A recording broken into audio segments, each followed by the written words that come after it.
សុចរិតកាយសុចរិតគឺមិនប្រព្រឹត្តខុសផ្លូវកាយវិជ័យសុចរិតមិនប្រព្រឹត្តខុសផ្លូវវិចារមនោសុចរិតមិនប្រព្រឹត្តខុសផ្លូវចិត្តនេះគឺថាកាយបរិសុទ្ធវាចាបរិសុទ្ធចិត្តបរិសុទ្ធនោះអហុនមេខៈគឺសំដៅដល់ពេញបរមី15កើតខែនេះបុណ្យនេះគឺត្រូវតែធ្វើនៅក្នុងថ្ងៃ15កើតเป็นបរមីខែនេះហើយថ្ងៃនេះត្រូវនៅថ្ងៃច័ន្ទ15កើតខែនេះពុទ្ធសករាជ2569ពាក្យថាបូជាគឺសំដៅដល់ការបូជាដោយគ្រឿងសក្ការៈបូជាផ្សេងបូជាមានពីរយ៉ាងគឺអមិសបូជានិងបដិបត្តិបូជាអមិសបូជាដែលយើងនាំមកនៅគ្រឿងសក្ការៈទាំងឡាយមានឧបការការព្យាយទេពធូបទៀនសូម្បីតែការព្យាយទាំងអស់ដែលគុណម្ចាស់ទ្រង់យើងបានរៀបត្រៀមត្រាជាទីជ្រះថ្លានៅក្នុងគណៈនេះរួមជាមួយនឹងប្រទេសគឺទៀនដែលបានលើប្រងព្រាតនៅមុខយោញាហ្នឹងគឺជាបច្ច័យសភាដែលបូជាដោយយោញាតតទាំងអស់គ្នា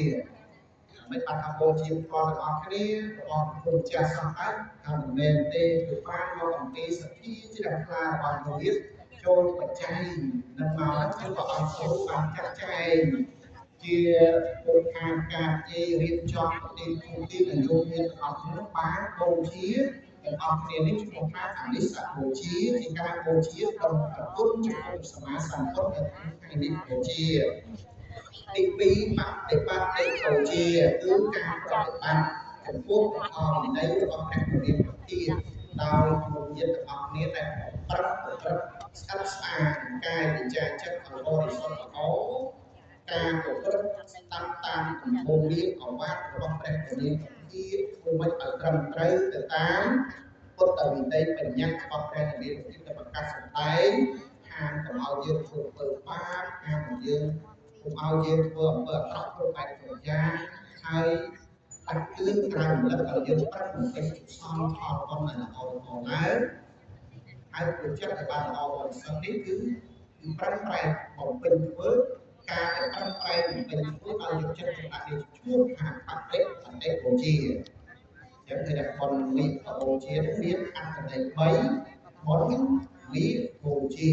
បុណ្យគឺសេចក្តីល្អដែលយើងទៅធ្វើនេះគឺ15កើតនេះបូជាគឺថ្ងៃនេះយើងបូជាដោយអវិស័កនិងបដិបូជាបុណ្យមិបូជាគឺយើងរត់ប្ររត់ធ្វើទិដ្ឋាចំពោះការនឹករលឹកដល់អភិលក្ខតសច្ច័យដ៏ឧត្តមបណ្ដំដែលព្រះសម្មាសម្ពុទ្ធក្រោយពីព្រះអង្គទ្រង់បានត្រាស់ដឹង9ខែក្រោយពីព្រះសម្មាសម្ពុទ្ធត្រាស់ដឹងបាន9ខែគឺមុនគ្រិស្តសករាជ588ឆ្នាំជាថ្ងៃដែលព្រះសម្មាសម្ពុទ្ធទ្រង់ធ្វើនៅមហាសន្និបាតយើងហៅថាចតុរង្គមហាសន្និបាតប្រជុំប្រកបដោយអង្គ4ដើម្បីប្រកាសសាសនាដើម្បីប្រកាសនូវគោលវិជារបស់ព្រះពុទ្ធសាសនាហើយនឹងគឺប្រកាសគោលធម៌ប្រកាសគោលវិជាព្រះពុទ្ធសាសនាដោយព្រះអង្គគ្រូបាន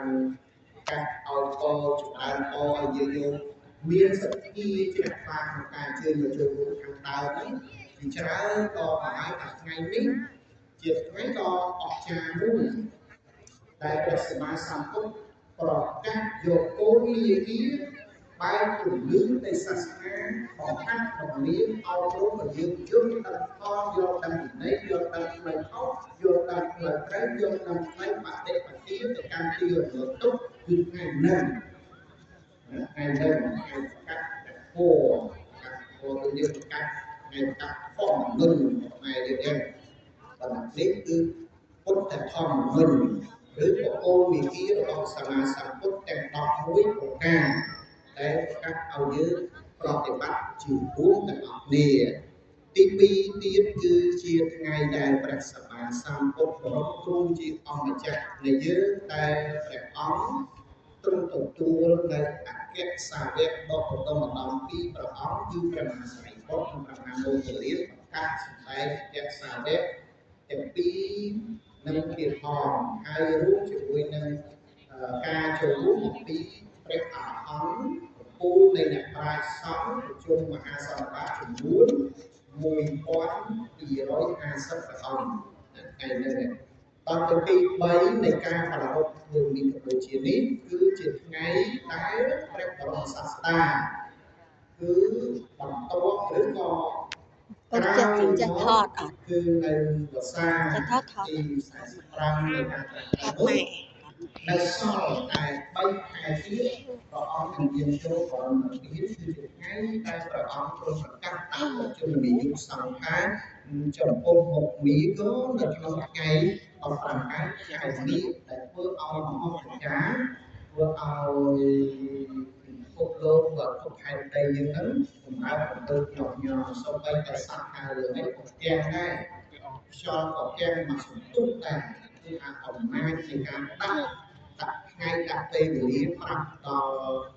មហាអនន្តប្រាប់ដល់សាវកខាងអង្គនិតពីនឹងទៅ3ខែទៀតថាពុទ្ធនៅពេលហើយណាបាទការប៉ុណ្ណឹងគឺបំរើទៅញាប់ញ័រអស់ខែដីគឺអចលនានោះបានថាមិនមានចលនានេះមួយសំខាន់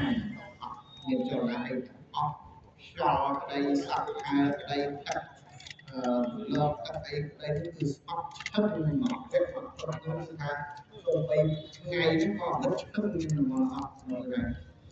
សោកស្ដាយទៅនៃការដាក់ប្រជុំនេះយើងអត់ដល់ទៅទិញឲ្យបងទៅកំពូលក្នុងការអាហារតែតែក្នុងពេលគឺក្នុងសាលាតែដៃជាថ្ងៃของអង្គការទី3គឺថ្ងៃដាក់ប្រជុំនេះសំខាន់នៅក្នុងថ្ងៃនេះតែវត្តពុទ្ធសាសនាយើងប្រារព្ធធ្វើបុណ្យវិសាខជាគុណចាស់យើងក៏ប្រសាទសក្បានជ្រាបយកអំពីអត្តន័យមេត្តា3ហ្នឹងតែអ្វីដែលសំខាន់នោះតើគុណចាស់យើងក៏ប្រសាទបានជ្រាបយករឿងអី